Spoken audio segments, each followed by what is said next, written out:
In the ancient days, long before the Great Halls of Coruscant, before the Jedi became guardians of a single truth, they were seekers, explorers, philosophers. To them, the Force was not yet a doctrine, but it was a current, boundless, and untamed. Life, matter, and spirit were all threads woven into the same infinite tapestry, and among the oldest teachings of the Order was the art known as Force Alchemy. It was not merely a tool or a power, it was an understanding, the belief that creation itself could be shaped by harmony with the Force. Those who studied in the ancient temples of Tython could mend broken bodies, purify corrupted objects, and forge weapons infused with the energies of both peace and conflict. The first kyber crystals were not merely found, they were awakened, purified through ancient rites passed down from the silent wisdom of the Th Yors, the great monolithic vessels that had drawn the first Force sensitives to Tython. The temples taught that all life was an extension of the Force, and that to touch the Force, to alter it, wasn't to reach into the essence of creation itself. This was a sacred trust, not meant for power, but for healing and enlightenment. The Jedi believed that balance in the Force, or the Ashla and the Bogan, the light and the dark, was essential to truly understand the currents of the Force. They sought not to control it, but to listen and to learn. But even among the wisest sages, there were whispers. Those who believed that true mastery of the Force required more than simple understanding, that creation was not a balance to be kept, but a power to be commanded. And so the art of healing became something greater. Some learned to enhance strength, to even bend flesh, to reinforce bone and muscle through will alone. With time, they began to believe that they could shape life itself, not as it was, but as they believed that it should be. The ancient philosophers of Akar-Kesh warned of the risk. To reshape the physical was to touch the spiritual, to violate the very fabric of life. Yet, blinded by new purpose, some among the Jedi pushed deeper into these mysteries. They claimed that they could purge weakness, banish fear, cleanse darkness, not with wisdom, but through strength and power. And in their pursuit, they crossed a threshold no Jedi should ever cross. The threshold where the Force is no longer a guide, but it now becomes a weapon. It was then that the first Jedi acted, not in wisdom, but out of fear. Believing the line between light and shadow had been broken, they sought to limit the study of the Force. The Jedi sought to suppress that which could no longer be trusted. Force alchemy, once a cornerstone of learning, was outlawed, its teachings purged from the temples, its practitioners cast into exile. But their desperation to control knowledge, the Order did not prevent the danger. They inadvertently created it. Those who had once stood beside their brethren, those who had touched the mysteries of creation not out of greed but for enlightenment, felt now betrayed. The wisdom that they had sought was not darkness. The knowledge that they had unlocked had been a gift of the Force as they saw it. Yet, they were now branded as heretics, corrupt, dangerous. And so, they rebelled. But not out of hatred, but out of conviction. For they had seen the Force and what it could really do, and the Jedi's fear of what it could chain them to. And so it was the Order that was torn apart, not by the dark side, but by the fear of the dark side. Jedi against Jedi, siblings in the Force not divided by malice, but by the belief that they alone understood the will of creation. Yet in their arrogance, they had forgotten the greatest truth of all. The Force was never theirs to command. For at the heart of alchemy lies not healing, not enlightenment, but the altering of life itself. To twist the fabric of existence, no matter the intent, was a defiance of nature. And a defiance of nature was a defiance of the will of the Force. And so it became the greatest sin of the Jedi, not merely the loss of a philosophy, but the loss of trust. Trust in the Force as it was. Trust in the truth that no being, no matter how wise, has the right to shape the Force and what it has already made. And in their desire to control power, they lost themselves. In their fear of power, they could no longer understand. The Jedi chose to act, not in wisdom, but with violence, believing that Force alchemy had become a tool of corruption rather than enlightenment. The Jedi raised arms and resolved to purge it out of their ranks. But such power, such knowledge, is not easily forgotten. And those who once stood as brothers and sisters, those who had bent the Force not out of greed, but in a pursuit of creation and knowledge, refused to yield. And so began the first great fracture of the Jedi Order. It was in the year 24,500 BBY, during the age of the Jedi's evolution into the Jedi. This was the first great schism, a conflict ignited not out of territory or conquest, but of philosophy. At the heart of the conflict stood Jedi Master Zenor, a figure who dared to challenge the new dogma that limited the study of the Force. Zenor believed that the path to true mastery could not be bound by fear, that to limit the Force was to deny its fullness. To Zenor, he believed that the Jedi was taking away his very right to study the thing that he loved, and the very reason for which he was born. Beside him stood his devoted companion, Ardana, a master of alchemy whose art had healed and created, yet now was being condemned as unnatural. The Council of Masters opposed them, fearful of the chaos that alchemy unleashed, and declared such teachings heretical. They ordered the practice to be forbidden, and the knowledge erased from the ancient temples. But knowledge once awakened cannot be silenced, and so as the Jedi sought to cleanse their order of this perceived corruption, Zenor and those who stood with him refused to submit. They took up arms, breaking from the order and retreating from Tython to gather their strength. Thus, the first true war within the Jedi began.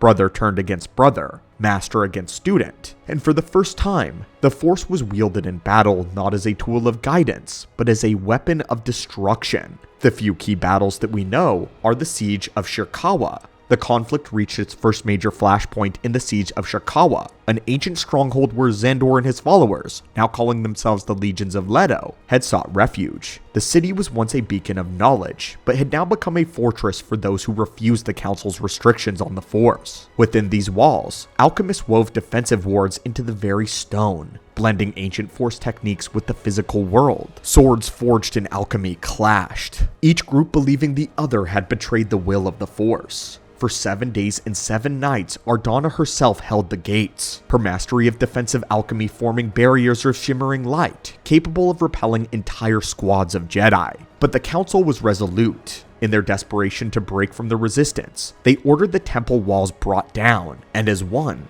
the Council used the Force to create massive seismic quakes, bringing down the walls of the fortress, collapsing its foundations. The defenders fell, not by corruption, but by the crushing weight of stone and the history that they had sought to preserve. The second battle that we want to speak of is the Battle of the Th Yors shadow. Amidst the forests of the ancient world of Tython, near the resting place of one of the Th Yors, this battle would shape the Order's unforetold history. Zenor, once a voice of reason, now led the legions of Leto against the Jedi in a final stand. The very energy of Tython trembled as ancient Force rituals collided, light against light. Neither side claimed the dark. Yet as the battle raged on, it became clear they were no longer defending philosophy.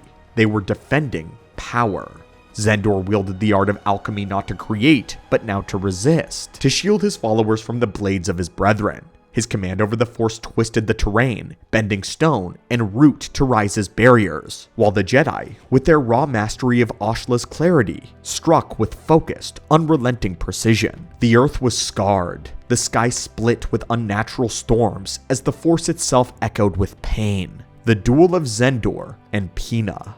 But it was not armies that decided the fate of the Schism. It was a single duel. On the shattered plains beneath the ancient temple, Zenor stood to face the Jedi Master known as Ardrista Pina, a Jedi Master who had once been a close ally of Zenor. Neither fought with hatred, only now with conviction.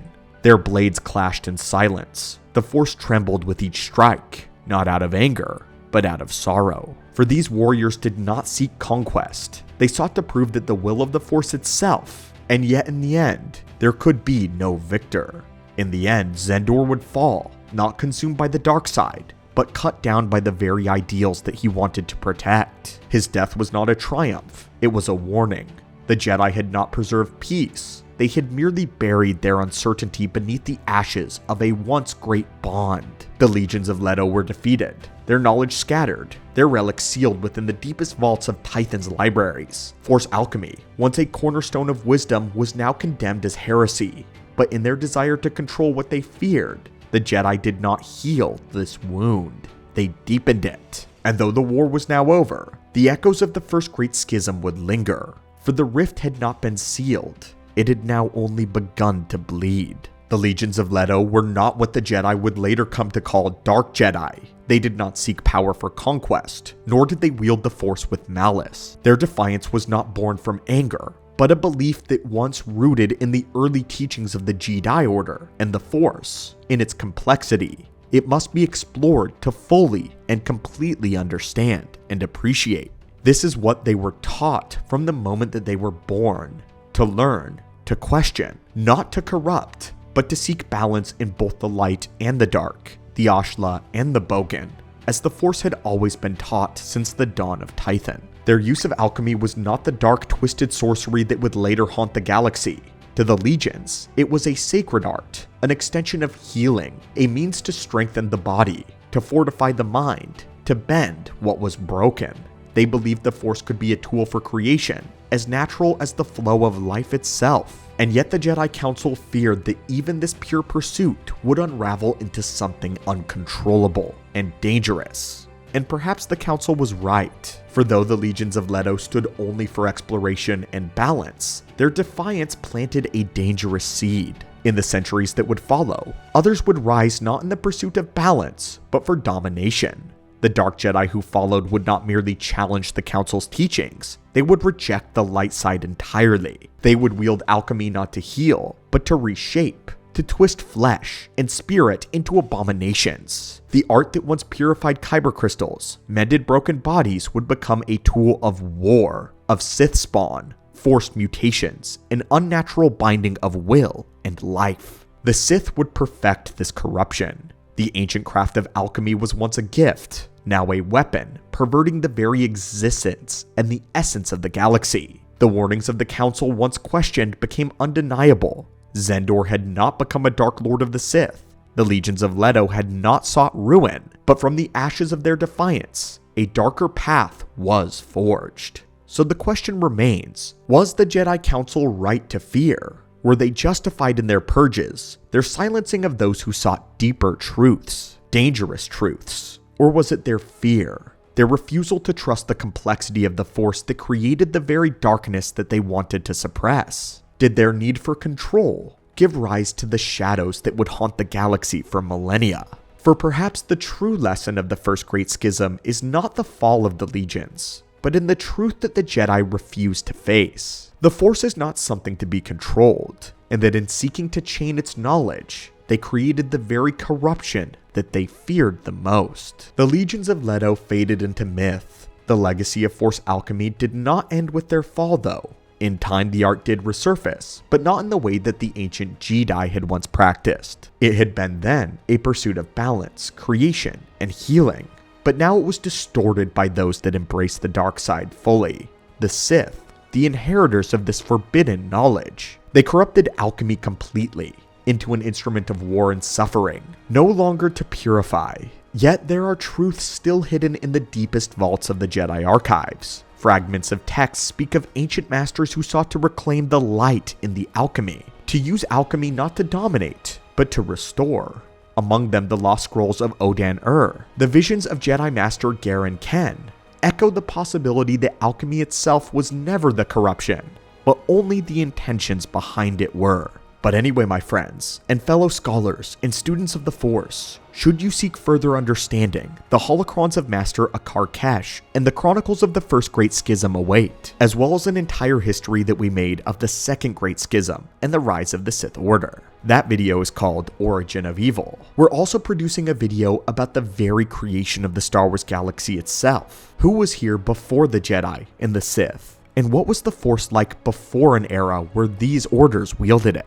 As always, my friends, thank you so much for visiting the archives and continuing to support the channel. And as always, may the Force be with you.